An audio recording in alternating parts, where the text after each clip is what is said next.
আসসালামু আলাইকুম। আজকে আমাদের এই ভিডিওটা টিচারদের জন্য। আপনারা আপনাদের সেলফ ডেভেলপমেন্টের জন্য সর্বোচ্চ এফোর্ট দিবেন। যারা ইংলিশ মিডিয়াম স্কুলে কাজ করেন তারা কিন্তু আপনারা এই দিক থেকে অনেক বেশি সুযোগ সুবিধা পান, কারণ ব্রিটিশ কাউন্সিল কিন্তু রেগুলার আপনাদের একটা টিচার্স ট্রেনিং অর্গানাইজ করে বিভিন্ন সাবজেক্টের উপর। এগুলোতে আপনারা অবশ্যই পার্টিসিপেট করবেন এবং সেই সাথে ওরা কিন্তু অনেক ধরনের সাবজেক্টের উপরও ট্রেনিং করে, সেগুলোতে আপনারা পার্টিসিপেট করবেন। আপনি যে সাবজেক্টে পড়েন সেই সাবজেক্টে যখন ট্রেনিং হবে সেগুলো তো অবশ্যই পার্টিসিপেট করবেন।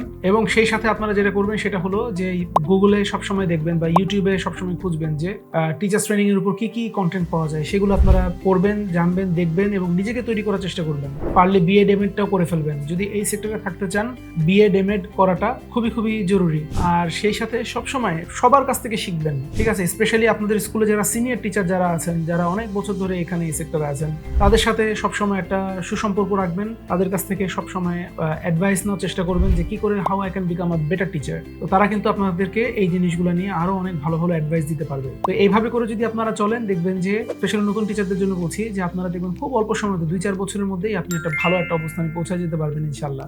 আর এই সেক্টরে থাকতে চাইলে আপনার সেলফ ডেভেলপমেন্টের কোনো বিকল্প নাই। কিভাবে আরো বেটার টিচার হওয়া যায় সেটা নিয়ে আপনারা সবসময় কাজ করবেন। আমার কথা শুনবার জন্য অনেক ধন্যবাদ। দেখা হবে সামনের কোনো ভিডিওতে। আসসালামু আলাইকুম।